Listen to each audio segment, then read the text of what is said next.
Hello, welcome to the School Improvement Institute video on the School Improvement Council. My name is Sue Reynolds and I am president of the American Student Achievement Institute. This video will include a review of the vision action process, and it will also provide an overview and tips for this month's tasks. And specifically in this video, we'll be talking about the School Improvement Council. So let's begin by reviewing the vision action process. The good news is that a couple of the steps in getting ready for the process are already completed. So you've already convened your steering team, and the steering team has already delegated tasks among the steering team members. So those parts are complete. Then today we'll be looking at the School Improvement Council, the purpose of the council, and also the makeup of the council and the steps that you'll need to take to recruit those council members. So this is today's discussion. Then in October we'll be looking at data collection. We'll be using that data in step 3, but we'll start collecting it right now. And then in November, we'll start a series of 5 discussions with your School Improvement Council. The first discussion is just an introduction. What is SI2? Introducing terminology, just getting everybody up to speed. The second discussion in December will be about the Council's vision for academic achievement and also best practices of the adults in your community that will help to bring that vision to reality.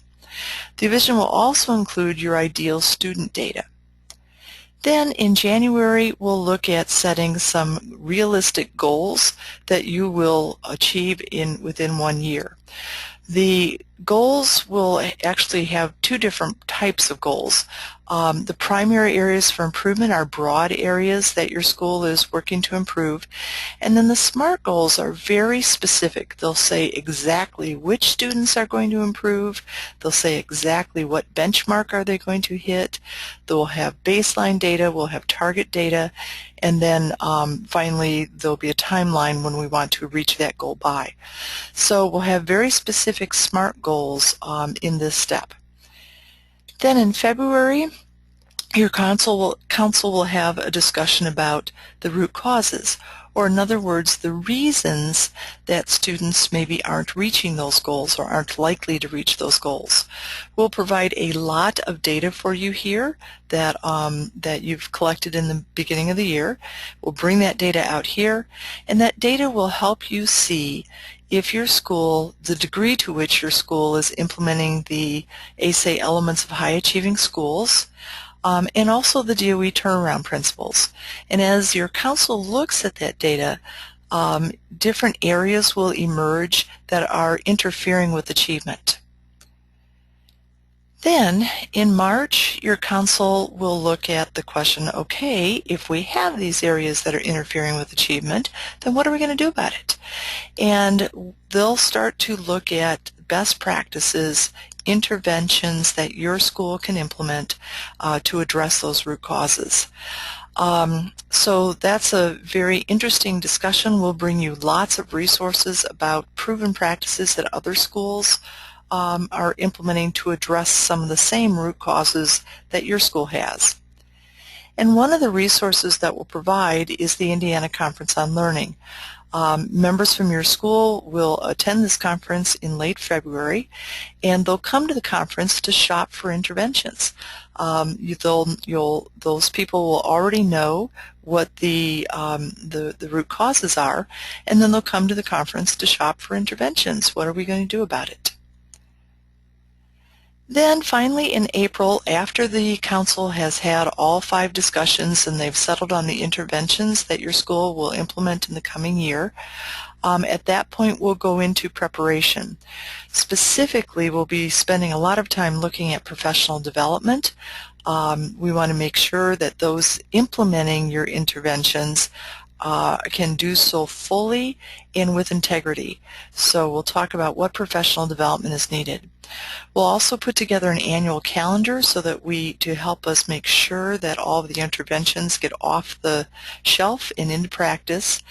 And then finally, if there are resources that are needed, like time or energy or funding, we'll talk about how do we get those resources so that we can fully implement those interventions with integrity. Okay, and then the other part that we've done so far is we've looked at the steering team delegation. There are 6 members of your steering team, and each of you is assigned a different set of tasks to do as we work through the vision to action process. So again, we'd like to just pause the video here and let's just make sure that everybody's up to speed on those tasks. Remember, the steering team are worker bees, and we want to make sure that each of you knows what your set of tasks will be. As we go through the year, we'll give you all kinds of resources and instruction to help you, each of you, be able to implement the tasks that are assigned to you. Okay, so now let's move to the School Improvement Council. First of all, it's very important that the School Improvement Council is open to everyone. We want to make sure that every teacher has the opportunity to join the council, every parent, and every community member. So this approach makes the council have a very broad set of perspectives, and there's a lot of benefits to that. So let's look very quickly at the question, why convene a School Improvement Council?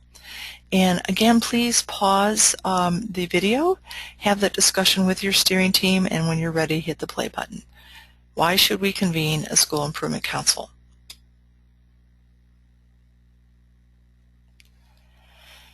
Okay, so here are some reasons that we think it's important to have a council. Here are some advantages that a council will give you. The primary advantage is that you will get a variety of perspectives, and that will set up rich discussions, and it will also help you come up with sound decisions that will impact the achievement of all students. Very, very rich discussions is why it's so important that your council has a very broad base of perspectives on it. Also, as the council and school members begin to talk with each other, what we typically find is that the school and the community begin working together to raise student achievement. It becomes obvious that the school alone cannot raise achievement as high as the school and the community could do together. The other thing that begins happening is that students begin hearing the same messages about high academic rigor from the school, from their home, and from folks in the community. So it's really important for kids to be hearing the same messages about high rigor everywhere. And then finally, council members will often bring resources to the table. Sometimes it's funding, but more importantly, it can be time. A lot of the council members will end up becoming volunteers in your school, or the business or a service club that they belong to will engage in helping you do an initiative that the school's doing. So that can be a very important role that the council members can grow into. So those are the primary advantages. There's also a secondary advantage, and that advantage is that by law you are required to have a school improvement team, and this School Improvement Council will meet that requirement. The requirement is that the team has on it educators, parents, and community members, and of course you're going to be doing that because our School Improvement Council is such a broad-based group. So in addition to all the reasons why this is going to help you raise achievement, you're also going to be meeting a law or requirement by setting up your council. So the next question is, what types of people should be on your council? Well, we know that there's going to be teachers on your council. We know there's going to be parents on your council. So let's think about your community members. Who in the community would be a good type of person or a good organization to have represented on your council? And once again, let's push the pause button, have that discussion among your steering team, and when you're ready, come back and hit play.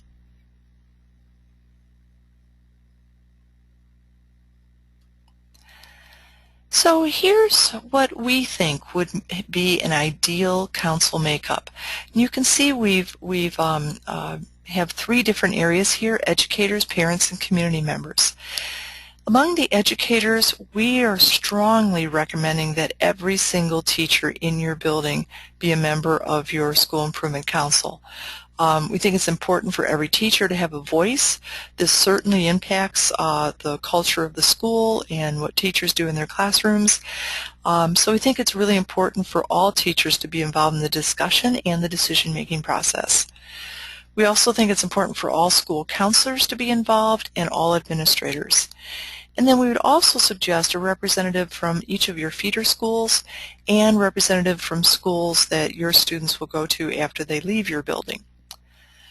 Among parents, we want to make sure that all grade levels are represented on your council and all educational programs. So we'd be looking for parents of high ability students, parents of career and tech ed students, parents of special ed students.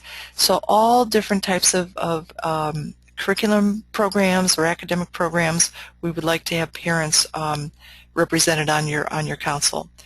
And then also geographically, all of your communities. If you are a school that has 3 or 4 different towns in your school catchment area, it would be wonderful if each of those towns had representation on your council. Then, looking at the community, these are different types of folks that we think would make your discussions incredibly rich. The one that we always stress the most, and we'll talk about it more in another slide, but are folks representing economic development. Bringing that voice to the table is huge in terms of raising academic achievement. Your business community, community foundation, media, youth service organizations, faith-based organizations, service clubs, public library, agencies, and local government. All of these folks should be represented on your council. So let's talk about a few of these groups. I mentioned earlier that economic development was really important. That is incredibly true. Each of your counties will have an economic development council, and many of your communities, your cities, will have an economic development council as well. So that's really important. The economic development folks really understand how much rigor is necessary in a global economy, and because we want your students to be able to compete for jobs and be successful for high-wage, high-skilled jobs, we want to make sure that the academic rigor in your school is what you need in order to help your students do those things. So we strongly encourage you to include economic development. In addition to economic development, business representatives on your council are very important. We would suggest that you look to the larger businesses in your communities. Even a Fortune 500 company would be wonderful. And we'd suggest that you talk to high-level folks who are responsible for human resources, because those are the people that are thinking about how employees of the future are prepared. Just like businesses want to control their material resources, they are very interested in also having an input in the human resources that are coming into their businesses. Our past schools have told us that the business representatives have jumped on the opportunity to be involved in this initiative because they want to help create the workforce of tomorrow. So another really great connection here. Chamber of Commerce would be another way to look at economic development as well. So things to think about, but it's hugely important that economic development's at the table. Another group that we'd really like to stress is your community foundation. The community foundation has a great network with other organizations in your community. They also totally understand systems change, using data to drive change. They bring a great set of knowledge to the table. And of course, they have funding and connection to funding. So if some of the interventions that you design take some funding to implement, they'll be able to help you make those connections. So we think they're really important to have at the table. Service clubs can also be great to have at the table. We did a quick study of the vision statements and the mission statements of different service clubs and found that about 80% of the service clubs mention youth in their mission statements. So these groups would be great in the future if you need someone to adopt a project or help you implement something. Many of them we have found in the past will make that their club's mission or their club's activity for the year is to help you implement one of your activities. So it's just really great folks to have at the table. So the other thing that we wanted to mention is that the ideal council makeup would also mirror the community. If you have a Hispanic population in your school catchment area, we want to make sure that there's Hispanic representation on your council. If you have low-income folks in your community, we want to make sure that low-income folks are represented on the council. Ethnicity, race, gender, geographic location, we really want to make sure that you are mirroring the makeup of the community. And again, that will make your discussions very rich and really enable you to make decisions that will reach all students. A question that we often get is if there is more than one school from a school district involved in SI2, does each school need to have a council, or can the district just have one council? And the answer is that each school needs to have their own council. That's because the students are different in every school and the politics are different in every school. So we really want to make sure that each council is discussing that individual school. There will be times when the different councils from the different schools can convene for a presentation or you might join resources to implement an intervention district-wide, but for the most part, the 5 discussions that the council has and the data that the council looks at, we want to be school-specific. So as you're inviting people to be members of your council, I know you're going to get this question, what are our responsibilities? They're trying to get a sense of how much time and energy this is going to take. So first of all, please remember, and you can assure that your council members that they are not worker bees. Instead, they are thinker bees. So the steering team are the worker bees. You're the managers of school improvement. But these are folks that in these 5 discussions are going to think from their perspectives and give you really great input. So their responsibilities are to participate in 5 online discussions beginning in November. As part of those discussions, they'll go to a website, they'll watch a video that introduces the discussion prompts. They may, in some steps, be asked to study student data, and there will be a link on the site directly to your school's data. And then there will be a place where they can enter discussions into a discussion thread, or they can agree with things that other people have said. Another responsibility of the council is to make decisions. So the council will be coming to consensus on your school vision statement, your goals, your academic goals, the root causes or the things that are getting in the way of learning, and then the interventions, what we're going to do about those root causes. So after the discussions, the steering team will come up with the initial product, the vision, goals, root causes, or intervention, and then you'll send that out to the council for their consensus. And again, we'll give you tools and resources to make all this as easy as possible. Then another thing that typically happens, this is not a responsibility, but I just wanted to kind of put this on the steering team's radar. Often actually very often, the council will become very strong school advocates, and they will start to implement community-based activities that support what you're doing in your building. So it's just a really a great evolution of the council after usually in year 2 or year 3. So the next question is then, how do we recruit council members? So there's 2 strategies that we suggest. One is to send out mass invitations, either mass letters or mass emails, or to put an article in your local newspaper that invites all educators, all parents, and all community members to be part of your council. And then, especially, we would like you to send out targeted invitations if you need specific teachers at different grade levels to make sure that you've got, some representation at every grade level on the council, and also subjects. So if you're in a middle school or high school, we want to make sure we've got an English teacher, math teacher, science teacher on the council as well. And again, with teachers, our preference would be that every teacher is a member of the council.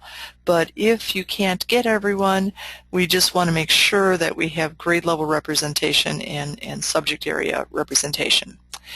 You might want to look then also at targeting parent leaders, and then community stakeholder groups. We want to make sure that all of those groups that are interested in education have a chance to be part of your council. So let's talk about then, how do we identify the stakeholder groups? In the steering team manual, there's a document called the School Improvement Council Members Brainstorm.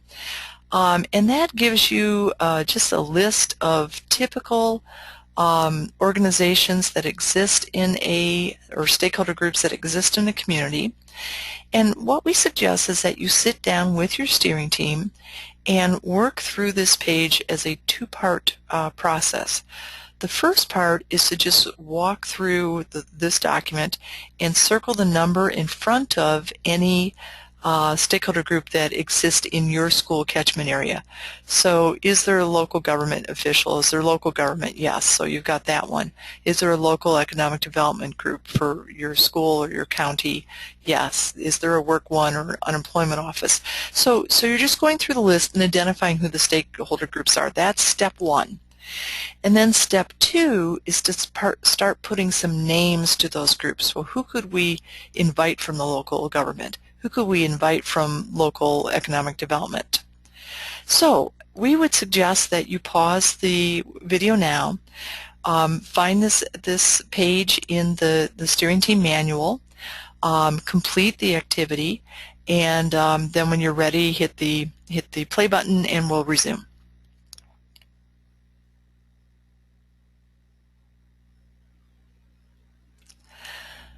Okay. So after doing this activity, you may have found that you don't know who some people are in some of these types of stakeholder groups.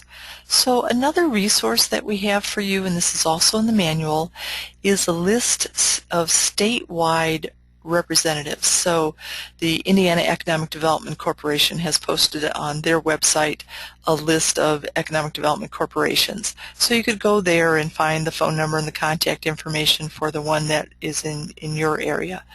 The Economic Development Directory, the Indiana Chambers of Commerce, the Indy Partnership Initiative. So again, if you're just needing a resource for who could we call, this will give you phone numbers, and in many cases it will give you names, up-to-date names of who you might start with a phone call. Another great resource for finding potential council members is the Indiana College Success Coalition. This is a wonderful initiative that currently has about 1,700 community organizations as members. And those community organizations have each committed to implementing at least one activity in their community that would support post-secondary access and post-secondary completion. So these are already organizations that care about education and I think that they would be great to tap into as potential council members. So go to their website, learnmoreindiana.org/CSC. This is sponsored by Learn More Indiana and the Indiana Commission for Higher Education. Then just click on your county's name, and that will take you to a county website where you can discover who the member organizations are, and you'll also have a link to each member organization's website where you can get their phone number and their leadership. Okay, so as you're recruiting folks then, there are other resources in the steering team manual. In terms of recruitment tools, there's a sample recruitment letters in there. There's recruitment talking points if you're calling somebody on the phone, what kind of to go over with them.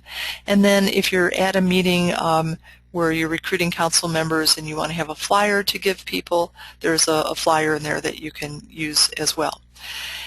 After folks have agreed that they will be part of your council, then the next thing we want to do right away is to follow up that commitment with a letter. So we also have a sample of a new council member letter that just kind of confirms their involvement and gives them the dates for the first discussions that they'll be having. So the other thing that the letter that you send out to your council members will say is what they need to do to actually join the council. And here's how they do that. And before I get to that, refresher schools that have been in SI2 in the past, this is an important note for you. Each member of the former full faculty and community council, when we used to have two groups instead of one council, each member of the full faculty and the community council will need to join the new school improvement council. So this is going to give you a way especially to clean up your community council if you have some inactive members, but we want to make sure that all of your active members have joined this new school improvement council. And also, if you've been involved in SI2 in the past, all of your teachers participate in discussions through the full faculty activities that we did. If you're going to continue that, which we strongly hope you will, we need to make sure that each of your faculty members have joined the council. So here's how they join the council. They go to the website www.asainstitute.org/join-council. When they go to that page, there will be a text box there, and they need to enter your school's 4-digit identification number that was assigned by the Indiana Department of Education. So they put their school's name in there, your school's name in there, and that will tell our computer to link them with your school and to put them on your school's council. The next page just asks the council members to enter their contact information. And then that's it. Then they'll get a thank you message that thanks them for joining your School Improvement Council. And it also gives them a little alert that if their school or their organization has spam filtering, that they need to make sure that they've asked the network administrators to allow mail from ASA at asainstitute.org. So we occasionally send emails to council members, usually maybe once or twice a year, so they're not going to get a lot of email from us. They will, though, be able to also receive email from you. We'll provide you with an email tool where you can email all of your member organizations. Okay, in terms of the submissions for this month, there's only one, and that is your council roster, and here's the rubric that our staff will look for when you submit this to us. Or if you haven't asked us to do the additional support for your school, these are things that you should be looking for yourself. So, do you have parents of different student groups on the council? Are businesses represented? Are community agencies represented? Youth service organizations, are they represented, like Boy Scouts or Girl Scouts or Boys Club? Is the phone number entered for each council member is an email address entered for each council member. And if you're a Title I school, we need to make sure that representatives of state, federal, and local programs that you're involved with are also represented on your council. That's a requirement for Title I school-wide. Okay, so let's go to the online system. This one is pretty easy. Let's see, I'm just going to go to the online system, and just as a reminder, when you log in, you're going to www.asainstitute.org/SI2, it should be SI2, and then when you're at this page, to log in, just hit Login Steering Teams. You'll come to a screen where you are asked for your username and password. And again, if you've lost or forgotten your login information, you can contact the ASA by email or by phone. And just a reminder, especially to the new schools, is that your entire steering team shares the same username and password. Okay, so I'm going to log in for demo school. And again, we talked about in our last video that we recommend you always go in through the SI2 process tab. And I've already done, your school's already done all the get organized steps to put your steering team together, and now we're convening the School Improvement Council. So pretty easy steps here. Read the introduction, watch this video, which you're doing right now, participate in the learning community. That is happening on September 4th. And just a reminder, if you click on this icon in the Enter column, that will take you to go to webinar and just add in your email address and your school or your organization, and then your name. So that will register you for the Small Learning Community meeting on September 4th. Then you're going to invite council members to join your council. If you click on the Tools section, this will take you to all the tools that we're providing to help you do that, the sample letters and such. Then we do want to look at, our staff wants to look at the council invitations. We just need you to document that you've sent out a mass invitation to all of your teachers, all of your parents, and to your community. This uploader button will allow you to upload one document. So you'll need to merge all of those documents into one PDF file and then upload it. And again, if you need help with that, call us. We'd be happy to kind of walk you through that. But if you've sent out one invitation to your parents, another invitation to your teachers, and then did a newspaper article for your community, we want to see all of those. So put them in one document and then upload it. After you've uploaded that document, you will also be able to download it, so that's kind of nice. And then after that step, after you've done that upload, click the Submit button to let us know that you're ready for us to check it. Then on Manage Your Council Members, on the Enter button there, if you click that, you'll see that there's several different tools. You can print a council roster. You can also contact your School Improvement Council members by mail. That creates an Excel spreadsheet that then you can use for a mail merge. If you're doing mailing labels, you can use that. Or if you send them an email, that will give you all of your council's email addresses with commas in between them.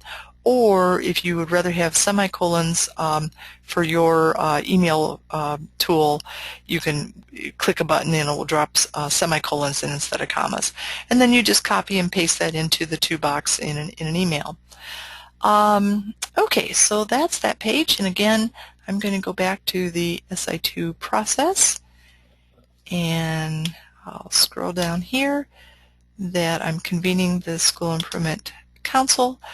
And then the very last step is to review the rubric, and then also after you've submitted things, don't forget that the rubric items, the feedback from our staff will appear under this icon also.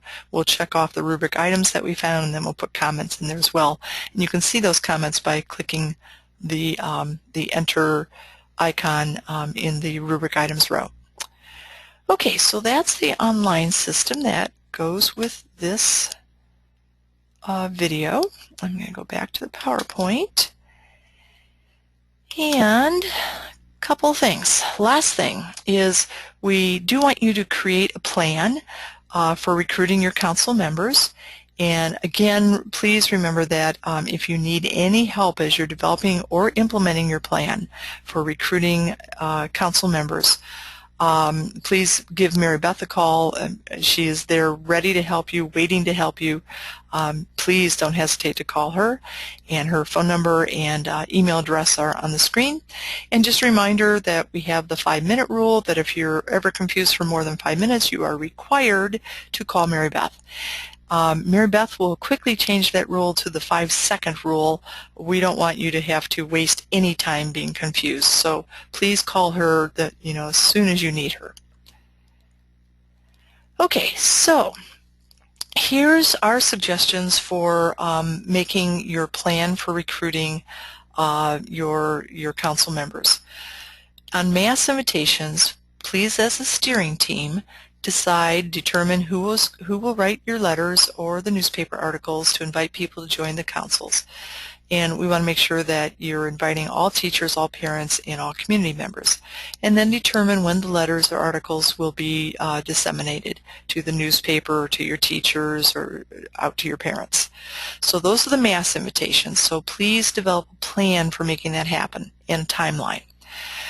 Then, on your targeted invitations, if you didn't do so in the middle of the video, please make sure that you've identified stakeholder groups in your community, you've determined who you would like to invite from each group to participate on your council, and then determine which steering team members will call each potential council member, and then a timeline by when that's going to happen. So again, we think having plans and deadlines and delegating tasks, in this case we're delegating this to the throughout your whole steering team, that's just really important to making sure that school improvement happens in a timely manner. We would suggest that you click the pause button once again, work through this activity as a steering team, and make sure you have a good plan in place for recruiting your council members. So I'm going to leave this screen up. You'll push the pause button, please, so you can have this discussion. And that is it for this video. So as always, please call Mary Beth if you need help, and we're eager to hear from you at our first small learning community meeting next week, and to see what kind of progress we're making both on assigning your steering team responsibilities, but also beginning to look at recruiting your council members. That will be a great time for you to also ask questions, so please bring all of your questions that you have to that meeting, because I know that if you have that question, chances are other schools have the questions too. We also hope to do a lot of school-to-school sharing so that you can learn not only from us but from those schools. So please make sure that all of your steering team gets registered for those, and we will see you next week.